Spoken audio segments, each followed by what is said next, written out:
नमस्कार दोस्तों। आज हम चर्चा करेंगे कि ब्लड प्रेशर बढ़ने के क्या-क्या प्रमुख कारण होते हैं और यह क्या-क्या लक्षण पैदा करते हैं। दोस्तों, कई मरीज जो हमारे पास आते हैं ब्लड प्रेशर के उनका कहना होता है कि सर हमें कोई भी बीमारी नहीं है, तो फिर हमारा ब्लड प्रेशर क्यों बढ़ता है और इसके क्या-क्या कारण। तो दोस्तों, मेडिकली जो ब्लड प्रेशर है उसको हम दो भागों में विभाजित करते हैं। एक कैटेगरी होती है जिसे प्राइमरी हाइपरटेंशन कहा जाता है और एक कैटेगरी होती है सेकेंडरी, जिसे सेकेंडरी हाइपरटेंशन कहा जाता है। जो प्राइमरी हाइपरटेंशन है अर्थात ऐसे मरीज जिनको ब्लड प्रेशर तो है लेकिन मेडिकली उसका कोई भी कारण उपलब्ध नहीं। जब ये चीज आती है, जब हम मरीज को बताते हैं कि यार आपको कोई भी चीज नहीं है, तो फिर मरीज का ये पूछना होता है कि फिर बीपी क्यों बढ़ रहा है। तो दोस्तों, आज की जो दिनचर्या है, आज के टाइम पर किसी को घर का टेंशन है, किसी को ऑफिस का टेंशन है, किसी को बिजनेस का टेंशन है, किसी को अपने कैरियर बनाने का टेंशन है। तो ये जो प्राइमरी हाइपर टेंशन होता है जिसमें मेडिकली कोई भी कारण उपलब्ध नहीं होता है, लेकिन जहाँ तक इसकी बात की जाए तो कहीं ना कहीं तनाव बहुत बड़ा रोल प्ले करता है। तो जो प्राइमरी हाइपर टेंशन है, कारण तो उपलब्ध नहीं है लेकिन कहीं ना कहीं तनाव भी इसका सबसे बड़ा कारण हो सकता है, क्योंकि मेडिकली तनाव को मापने के लिए कोई भी पैरामीटर उपलब्ध नहीं है। तो आपको अगर कोई भी कारण उपलब्ध नहीं है, आप हार्ट के पेशेंट नहीं है, आप शुगर के पेशेंट नहीं है, आपका कोलेस्ट्रॉल हमेशा नॉर्मल रहता है, कोई भी बीमारी नहीं है और ब्लड प्रेशर बढ़ता है, तो आप खुश रहिए, अपने तनाव को कम करने की कोशिश कीजिए। जो सेकेंडरी हाइपरटेंशन होता है यह सिर्फ 5% पेशेंट में होता है। 95% पेशेंट में जो बीपी होता है वो प्राइमरी होता है, जिसका कोई भी कारण उपलब्ध नहीं होता।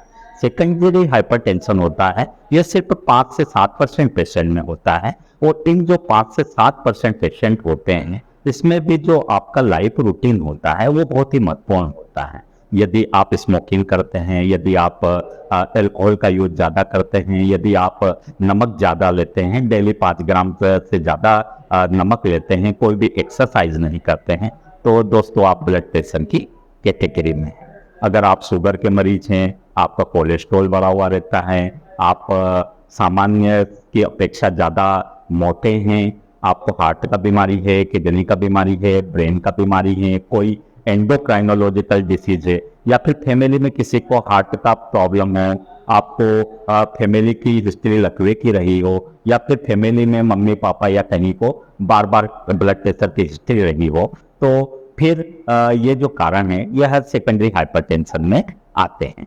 कई मरीज जो हमारे पास आते हैं, जब ब्लड प्रेशर उनका बढ़ा हुआ होता है तो सामान्य तौर पर डॉक्टर को दिखाने आते हैं, और जब वो दिखाते हैं तो डॉक्टर कुछ जांचें लिख देते हैं। तो मरीज के दिमाग में कई बार आता है यार कि हमारा तो बीपी बढ़ा हुआ है और डॉक्टर साहब ने कोलेस्ट्रॉल भी दिखवा लिया, ईसीजी भी दिखवा लिया, किडनी की भी जांचें कर ली। तो थोड़ा सा डॉक्टर्स के लिए उनके जो नेगेटिव थॉट्स होते हैं वो आ जाते हैं।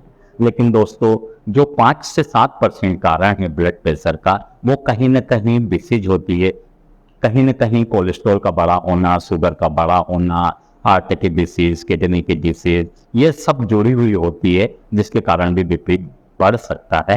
तो जो जांचों करवाने का जो डॉक्टर का जो एम होता है, उद्देश्य होता है, वो ये होता है कि ब्लड प्रेशर बढ़ने का कोई कारण भी उपलब्ध हो तो हम ब्लड प्रेशर के साथ साथ उन कारणों को भी हल करें, उसका भी दवाई दे, ताकि मरीज दोनों रूप से ब्लड प्रेशर और ब्लड प्रेशर से जुड़ी हुई बीमारी उनकी दूर रहे और वह स्वस्थ रहे। दोस्तों, यदि आपको केवल ब्लड प्रेशर है और ब्लड प्रेशर के साथ में कोई भी बीमारी अगर आपके साथ में इन्वॉल्व नहीं है, तो आप कोशिश करिए कि साल में एक बार आप पूरे बॉडी का प्रोफाइल करवा लें।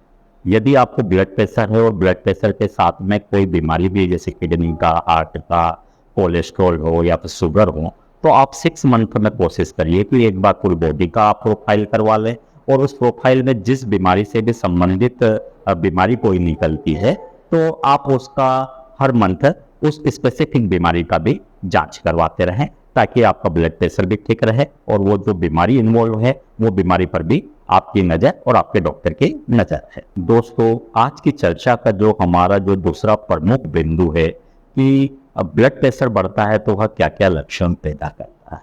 दोस्तों जो हमारी दिनचर्या है, इस दिनचर्या में हमें यदि कुछ भी होता है, हमारा सिर दर्द होता है तो हम उसको ब्लड प्रेशर से जोड़ लेते हैं, हमें घबराहट होती है तो हम उसे ब्लड प्रेशर से जोड़ लेते हैं, हमें बेचैनी होती है तो हम ब्लड प्रेशर से जोड़ लेते हैं, हमें कुछ भी होता है तो हम अधिकतर उसको ब्लड प्रेशर से कनेक्ट कर लेते हैं। लेकिन मजेदार बात क्या है दोस्तों कि ब्लड प्रेशर बढ़ने के कोई स्पेसिफिक लक्षण नहीं होते। हो सकता है कि आपको सिर दर्द हो रहा हो, इस वजह से आपका ब्लड प्रेशर बढ़ रहा हो, आपको घबराहट हो रही है इसलिए आपका ब्लड प्रेशर बढ़ रहा हो, आप दौड़ कर आ रहे हैं, आप धूप से आ रहे हैं तो आपको ब्लड प्रेशर बढ़ सकता है, आपको बुखार आया है, सर्दी खांसी आई हुई है या फिर कोई बीमारी हो और उस टाइम आप बीपी लेंगे तो हो सकता है वो आपका बीपी बढ़ा हुआ हो। तो अधिकतर लोगों का इस संबंध में, लक्षणों के संबंध में बहुत ही गलत राय है कि हर चीज को वो ब्लड प्रेशर से जोड़ते हैं, जबकि 80 to 90% जो ब्लड प्रेशर के पेशेंट होते हैं उन्हें कोई भी लक्षण पैदा नहीं होते हैं।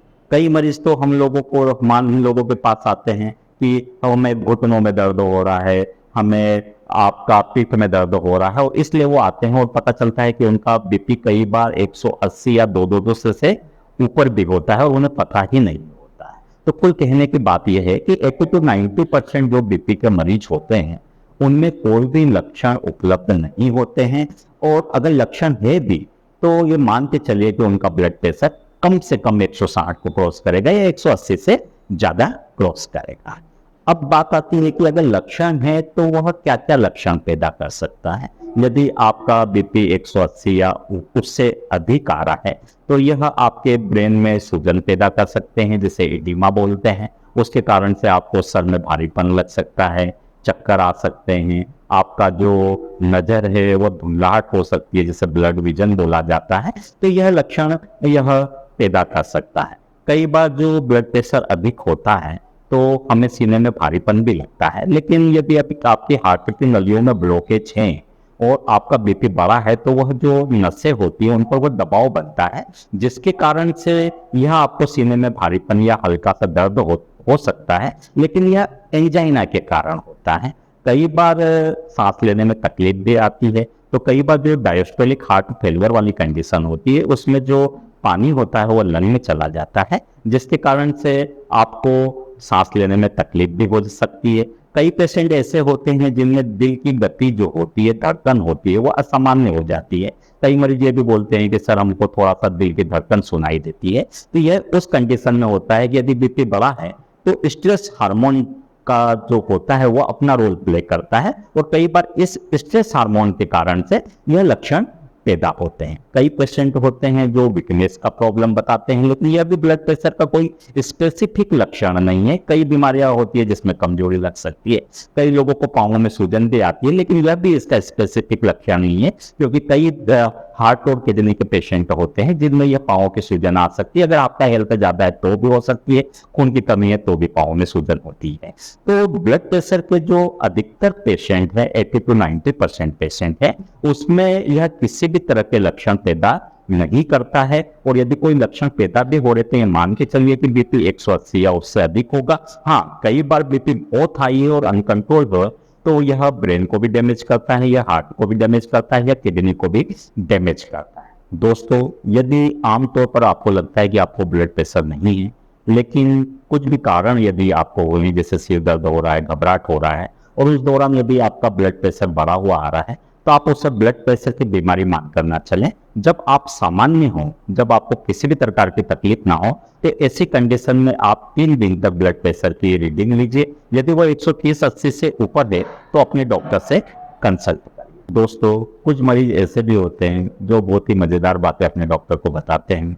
कई मरीज हमें बताते हैं कि सर, जब भी मेरा बीपी बढ़ता है तो मुझे पता चल जाता है, मेरा सर दर्द होने लगता है, मुझे घबराहट होती है, मुझे बेचैनी होती है, और जब भी ऐसा होता है तो मैं उस टाइम पर बीपी की गोली ले लेती हूँ। तो यह एक बिल्कुल गलत लड़ाई है। जैसा कि मैंने बताया है कि ब्लड प्रेशर के जो 90% पेशेंट होते हैं उनमें किसी भी प्रकार के इस तरह के लक्षण पैदा नहीं होते हैं।